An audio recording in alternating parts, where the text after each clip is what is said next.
There was a new UAP hearing recently at the U.S. Senate.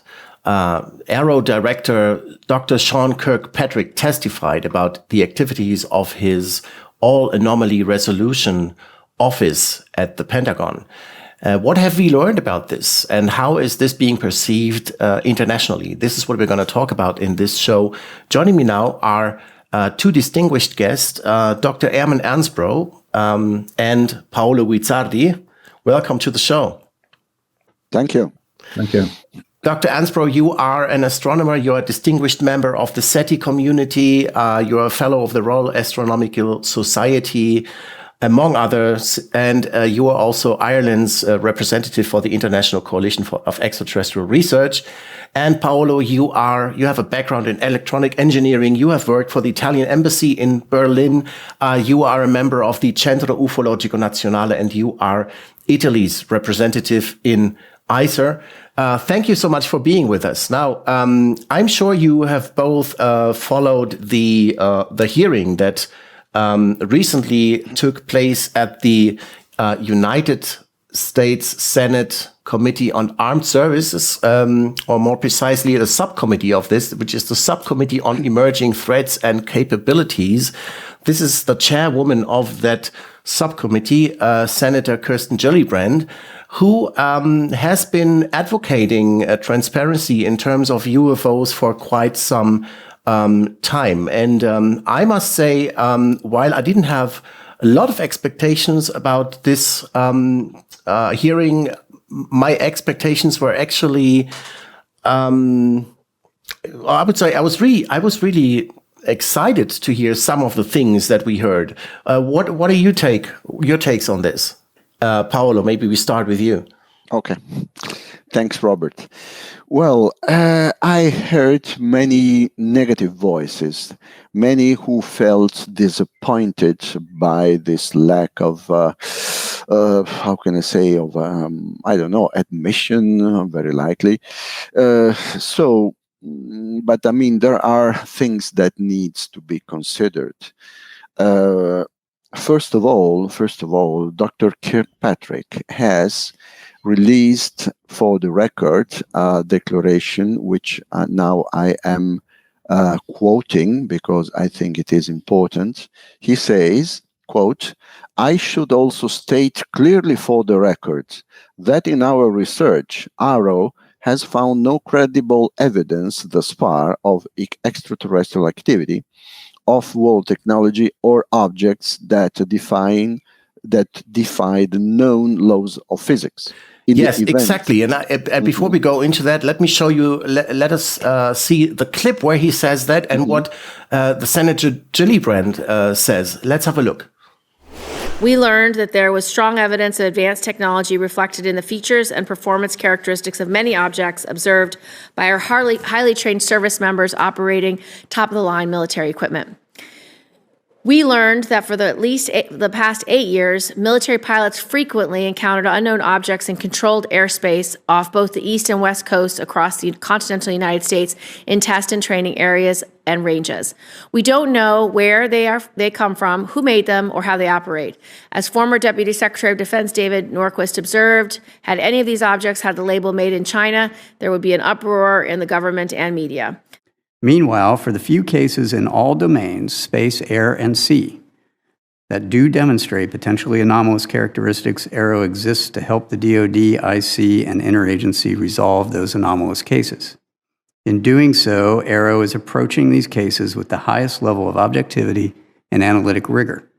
This includes physically testing and employing modeling and simulation to validate our analyses and underlying theories, then peer reviewing those results within the U.S. government, industry partners, and appropriately cleared academic institutions before reaching any conclusions. I should also state clearly for the record that in our research, ARO has found no credible evidence thus far of extraterrestrial activity, off-world technology, or objects that defy the known laws of physics. Now that's interesting to me. It seems like a contradiction, doesn't it? Senator Gillibrand says these are advanced. What did she say? Advanced vehicles, that advanced technology that are observed by highly trained service members. We don't know where they are from, who made them, or how they operate. And then Dr. Kirkpatrick says he has found no credible evidence of extraterrestrial activity, off-world technology, or objects that defy the known laws of physics. Isn't that a contradiction, Dr. Ansbro? What is your take on that? Yeah, I agree with you, Robert. There is a contradiction here, and it's surprising actually that they're not making progress to do with the physics behind the technology. I'm sure there has been a lot of data to analyze by some of the team in Arrow and other associated groups dealing with Arrow. There's still a problem there of even, how shall I put it, accepting that we are dealing with possible different categories here. It doesn't necessarily mean it's extraterrestrial. It could be here, the particular intelligence could be here actually, even before we arrived on the scene, so to speak. And it's also possible, which I would eliminate anyway, dealing with black operations from either Russia, China, or even the United States. It's all down to analyzing the data. And this is where I will be coming from. It's an astrophysical approach. But unfortunately, the problem is that the physics that we're trying to apply to understanding this doesn't seem to be working. So we do have a dichotomy here. I'll leave it at that point in time. You know. I mean, that's a valid point that you're addressing there, because he underlines the importance of peer reviewing those results with the US government, industry partners, and appropriately cleared academic institutions before reaching any conclusion. Now, you are a scientist. May I ask you, how would you scientifically prove that something that you observe for the first time is extraterrestrial? Well, it doesn't mean it's extraterrestrial. You cannot assume it's extraterrestrial.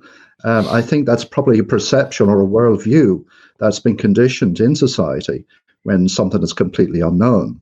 I think you have to deal with different categories here, which will include extraterrestrial, of course. I agree, but I perfectly agree with you. I'm just wondering, how would this scientific proof look like? Wouldn't you need something like a blueprint to know what an extraterrestrial thing looks like before you can relate an observation to that in order to prove that it's... No, indeed not. Because how do you define an extraterrestrial? How do you define the technology behind an extraterrestrial situation? Okay, you can only speculate, it is acceptable to speculate based on a foundation, but we don't have a foundation for this at the present time. Yeah. Paolo, what do you think? It all boils down to the old matter or the old subject of scientific proof. Science, as it's made today, as we know it, require scientific proof, which is acquired through the application of a scientific method. And that's fine. But first of all, we have to remember that the UAP phenomenon has this very peculiar characteristic of being elusive. It looks like it's a phenomenon which does not want to be studied, if I can use this term, first of all. So the matter is exactly this. How can we reconcile the necessity of science to confirm the authenticity of a certain phenomenon? How can we reconcile this with what we have available in the concerning the UAP phenomenon? So, I mean, Dr. Kirkpatrick was blamed by many for his how can I say, lack of explosive declarations, maybe. But I mean, I do understand him because he has pledged many times, and he made very clear that he will be following, so we will be studying the subject, applying strictly the scientific method. His office will study the subject, seeking the cooperation, interagency cooperation with the industrial world, with the academy, with scientific world in general. So I mean, this is to be commended because we have never seen anything like this before. But in any case, this has its own limits because it's not Dr. Kirkpatrick to be blamed in my vision, but it's the scientific method in itself. Does it lend to properly to study a peculiar, very peculiar subject as is the UAP phenomenon? Question mark. I would say not completely. Either not at all, no. This is not the case. But it, in my opinion, it does not lend itself completely to the study of such a peculiar, specific, unique phenomenon as it is the phenomenon of UAP. Do you agree, Dr. Ansbro? I do agree. Yeah. Now, Christopher Mellon, the former Deputy Assistant Secretary of Defense for Intelligence, he watched that hearing closely as well. And he had the following remark on Dr. Kirkpatrick's statements. He said, unlike Dr. Kirkpatrick, I find the testimony of U.S. military personnel in the Nimitz case perfectly credible evidence of aeronautical technology that defies our present understanding. It is not proof of ET, but it is certainly credible and remains unexplained. And if you remember the first hearing, you had Ronald Moultrie and Scott Bray testifying at the committee, and they were asked, can you name that one specific case where you think this could be potentially extraterrestrial? And they said, well, there's the Nimitz case. We have sensor data on that, and this simply remains unexplained. So this also to me looks like a contradiction. Dr. Kirkpatrick says we have no credible evidence thus far of objects that defy the known laws of physics. But what about that Nimitz case where Alex N. Dietrich, the fighter jet pilot, described these things zipping around like a ping pong ball shortly above sea level? And she said, how could we ever fight this? How could we ever go in combat with this? I mean, isn't that a contradiction? I'm not going to the extraterrestrial hypothesis here because I perfectly agree with both of you that this is just one of many hypotheses. But I mean, what kind of technology is that? If I may, Robert. Yes. I would like to underline the credible evidence. So what is credible evidence for a scientist? A scientist will want to follow strictly the scientific method. So there is no credible evidence in the sense that there is no tic-tac that have been captured and which underwent technical analysis, blah blah blah. It's just the declaration of the witnesses. So I mean, again, there we go again. The scientific method needs hard data, so to speak, and here we do not have. Of course, I mean, we have the declaration of the pilots. We have, but also in this case, we have instrumental data from various sensor platforms, which is important. But there again, we are again at the same point. The scientific method needs a specific set of data, and we do not have this specific set of data even in this case. So, I mean, in my opinion, it is necessary to, in any case, adopt, if it's possible. I mean, I know it's not easy to find I would say, a scientific method 2.0, so to speak, a sort of expanded scientific method which could accommodate also this kind of phenomena. And if I may, Robert, I would go back again to the declaration for the record of Dr. Kirkpatrick. And he said, I quote, in the event of sufficient scientific data,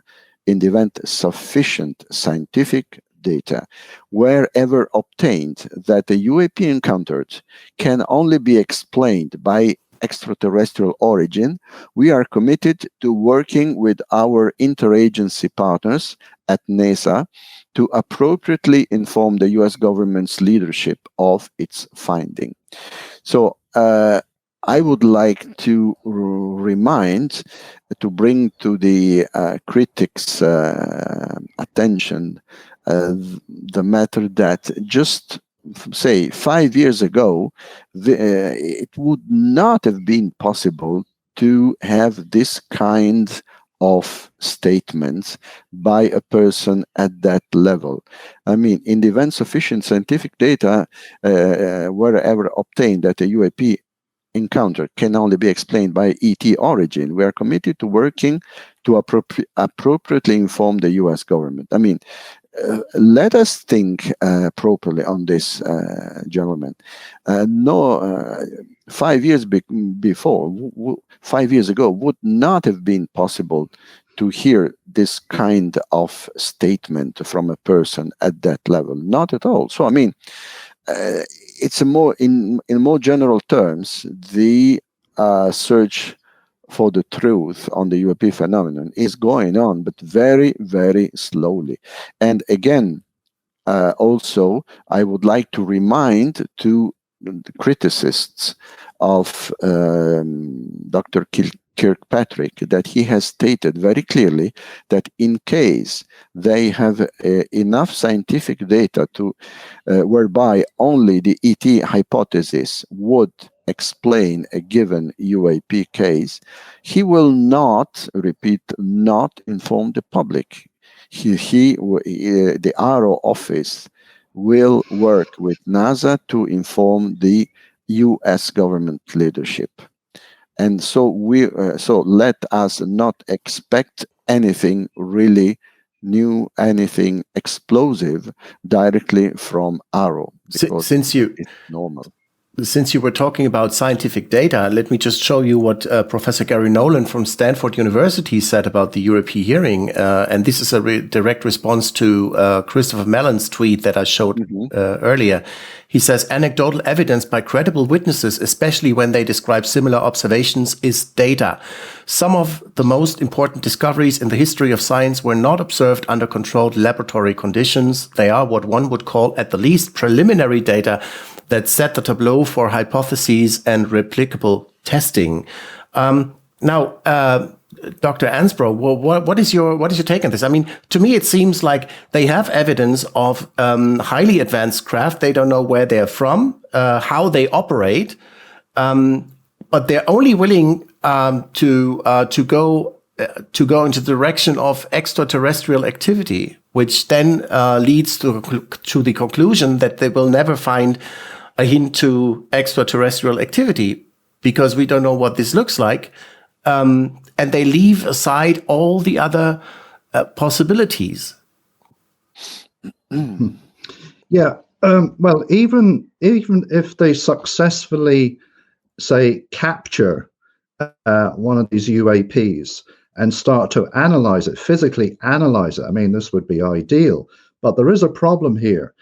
And the problem is you have a dichotomy of knowing how does it operate.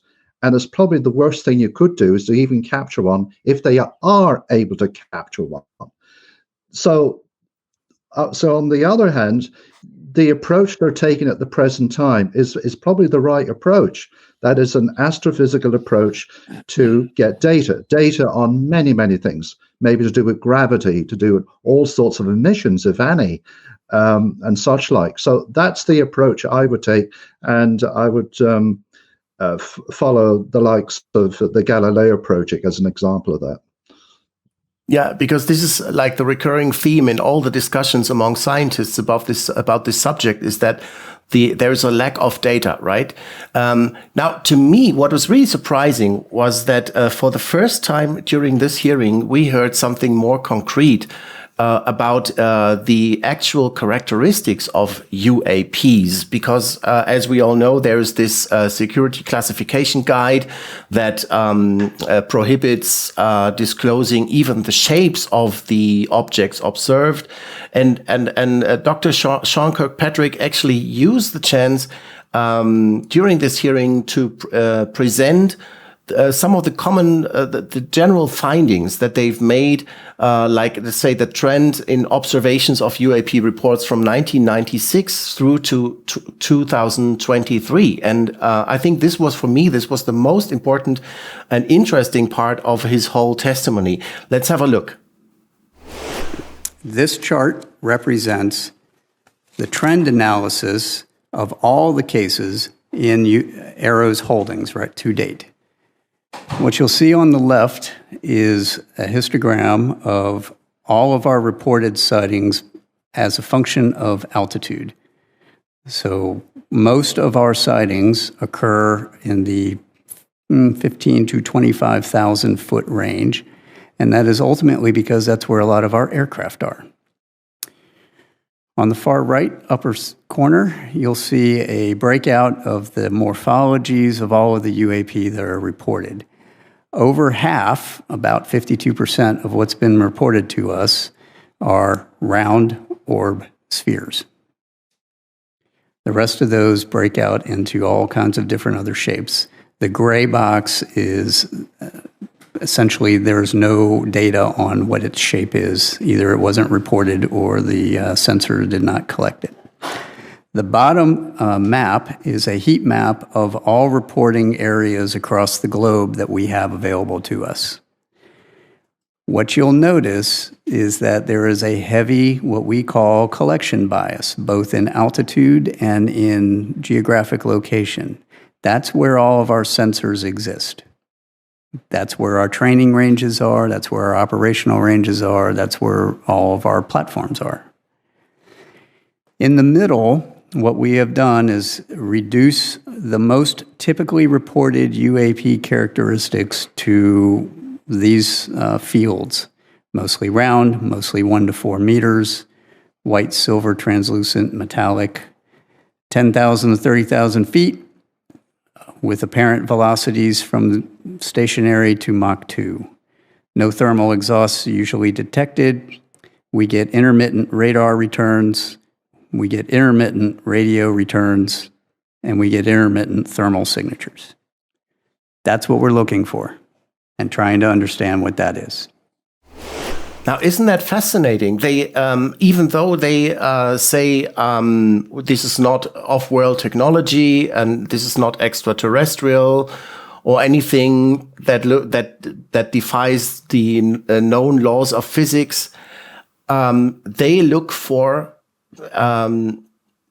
silverish, whitish, translucent, round, spherical objects that hover stationary, go to Mach 2, and that show no heat signatures from their propulsion system. Dr. Ansbro, you have been looking for UFOs for your whole life. What kind of natural phenomenon could this be? Okay. Well, after, as you say, most of my life at it, yeah, probably about 33 years, I think, I've researched the area. I think dealing with a different space-time. Now, I'll clarify that. Here we are as physical beings in our space-time in a 3D setting, so to speak. And then when you're dealing with the UAP, it doesn't exactly fit into our space-time with the characteristics that I understand. So I'm suggesting that it's in another space-time, in another reality, that's able to present itself or project itself, even in solid form, to us in our 3D space-time. that's the suggestion I'm making, but I may be completely wrong. And it's interesting, actually, that people over the decades have been saying, well, there's no clear pictures. Well, actually, that would fit in beautifully. If you're in another space-time, it'll be a distortion of the image itself. So when you're applying the astrophysical approach, you have to design instrumentation in a way which doesn't necessarily, how shall I put it? If you were using current conventional instrumentation to determine what the UAP is about, we may have got it wrong. So the first thing actually is to understand what the UAP is doing, the characteristics behind it. And then we may be able to design the instrumentation, to determine further. For example, when we take our normal eyes, we rate at about 30 frames a second or 30 hertz. If you're dealing with video, it's 25, 30 frames a second. Well, it has been shown that if you're using, say, a camera at 10,000 frames a second, you're actually picking up many other things that the eye or the video camera doesn't see. So that's the point I'm trying to make. You have to design the instrument specifically to have some understanding of the UAP characteristics. And there's this, since you're talking about the limits of perception, there's this other thing that I found really interesting, is that they receive thermal signatures in the shortwave infrared and medium wave infrared spectrum, which is beyond the visible spectrum of man. So that means that whatever is happening in the infrared spectrum. And that reminds me of so many other stories where observations have been made in precisely that same infrared spectrum. For example, on Skinwalker Ranch, most of the observations that they made there was through night vision goggles beyond the 900 or up to 900 nanometer scale, I think, with generation 3 night vision devices. But again, I mean, to the general public, listening to these statements, it looks like they haven't found any proof of ET. Okay, so we don't have to bother with it. We don't have to think about it because they haven't found any sign of ET. But what they're saying here is actually we have these objects that are traveling at Mach 2, which is more than 2,400 kilometers an hour. That's two times the speed of sound. And they register no thermal exhaust, but they have intermittent radar, radio signals, and intermittent thermal signatures, which is also weird because how can I mean, this kind of contradicts to my general perception. How can something intermit heat waves? If it is hot, then it stays hot. You would have to cool it down. You would heat it up again. You would have to cool it down. But what they're describing is as if they receive heat and then there's no heat and then there's heat again. So there's no cooling down or anything. Isn't that weird?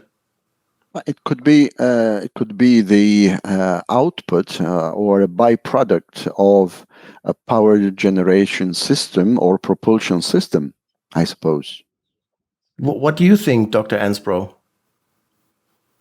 Yeah, well, just as I mentioned earlier, I think we're dealing with constructs in a different space-time that are able to manipulate their offering to us in our space-time.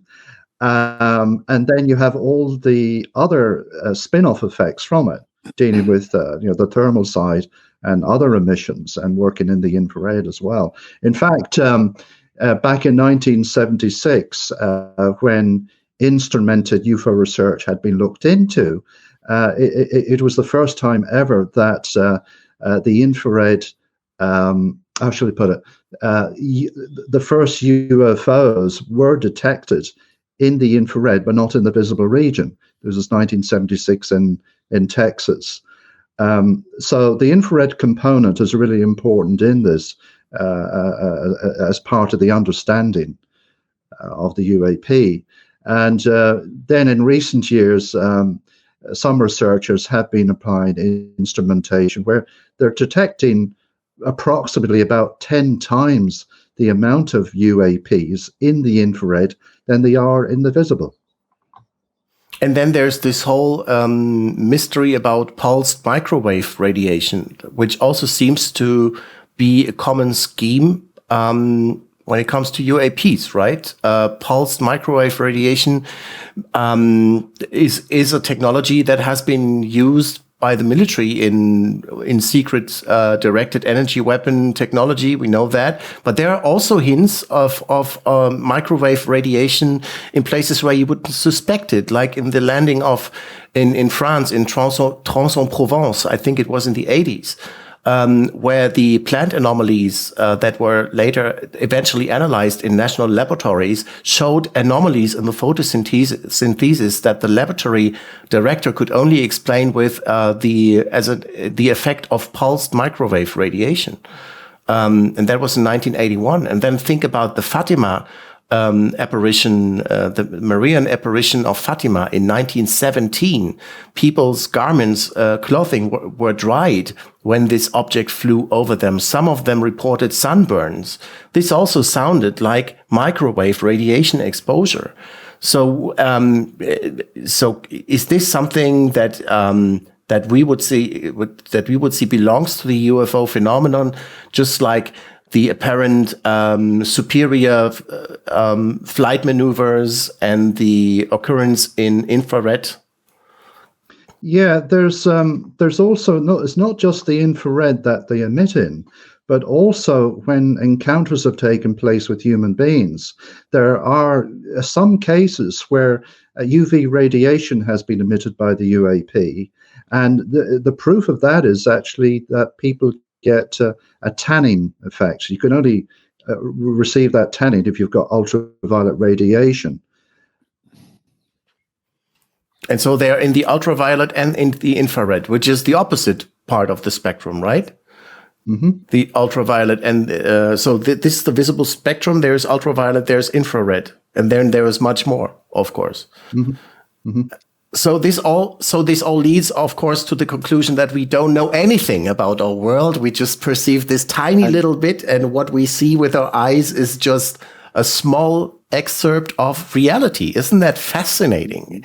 We live in a world that is much bigger than what we have thought so far. That's so interesting.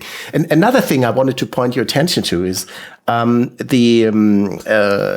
that Dr. Kirkpatrick said, or let's say more precisely, Kirsten Gillibrand said. They said that they have sent whistleblowers to Arrow, while Arrow is still waiting for approval of their structures, of their operating procedures in order to deal with whistleblower testimony. U.S. Congress sent whistleblowers to them, and Dr. Kirkpatrick said it was about 24 whistleblowers that they have interviewed so far. Did you notice this? Yeah. And isn't that fascinating? Because when we talk about whistleblowers, at first we think about the whistleblower provision in the NDAA for fiscal year 2023, which is people that have worked in alleged ultra secrets, unacknowledged special access programs dealing with reverse engineering of world craft. I mean, isn't that fascinating? And the Daily Mail reported on when was that? On April 26th, that they know that 6 of those 24 whistleblowers claimed they worked on military UFO programs, retrieving and analyzing crash material that have come forward to spill their secrets to senior members of Congress. And this information comes from lawyer Daniel Sheehan, who I do consider a very credible source. Who are the other whistleblowers? Well, we know that certain people who were involved in serious nuclear incidents were interviewed by Arrow, for example, Robert Salas, but also Mario Woods, who I interviewed. We know officially that John Burroughs, the military witness from the Rendlesham Forest case in 1980, who was engulfed in this light and then had health problems coming after that, he was also approached by Arrow. This is an interesting story, but do you think that anything will ever come to light about what they actually said? You both look skeptical. Dr. Ansbro, you go first. Yeah, I am skeptical because there's such a dichotomy here of the verbiage that's coming out in the recent the hearings, that it's like when you're dealing with all these whistleblowers coming in, you're dealing with information which I would consider a certain amount of data that provides a huge gap here. And it's actually how to integrate all that into, how shall I put it, probably further Senate hearings where they're trying to sort of keep a lid on the whole thing. And yet most of us around the world that research this area have heard a lot of these whistleblowers over the recent years, particularly Captain Salas. Yeah, exactly. Paolo, what's your take on this? Good question. Well,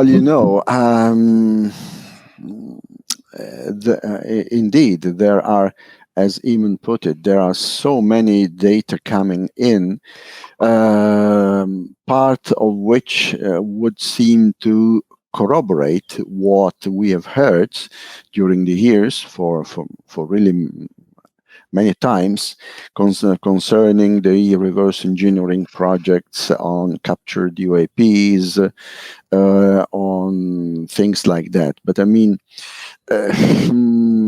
I would like to refrain now from expressing any opinion for the moment.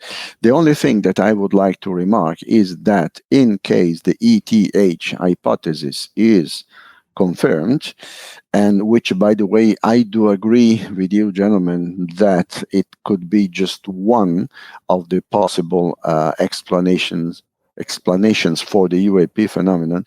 In case the UAP, the ETH, the extraterrestrial hypothesis, is confirmed, this is such a huge, monumental, enormous, I cannot find a bigger word for that. I mean, such a huge revelation that will not be given so lightly, not at all, in my opinion. So it will take. Personally, I'm convinced that the ETH is the amongst the various solutions is the one which explains most of the UAP characteristics that we know. But in any case, let us remember, it will not be given lightly, not at all, not lightly and not quickly. That's fascinating because I just, I'm just noticing that we are three people here, and each of us has its own hypothesis, which would be the most probable explanation. Like you go for the extraterrestrial hypothesis, Dr. Ansbro is the interdimensional hypothesis fanboy, and I'm the crypto-terrestrial fanboy. I think that the fairy and elf stories, I have to say there's something to what Dr. Vallée says, in my opinion. We cannot exclude the possibility that this planet has been habitated by some other species that may be having a look at us. Mm-hmm. Whatever it is, we don't know. None of us knows. And this is so exciting, right? And this is why we are doing all this. So thank you so much for being with me on the show, Dr. Ermin Ansbro and Paolo Guizzardi. Thank you very much. Thank you, Robert. Thank you. Thank you. And also, thank you for watching our show. If you want to find out more, please check out our website, ICER.network. And you can also find us on Facebook and on Telegram. Please check it out and see you next time. Bye.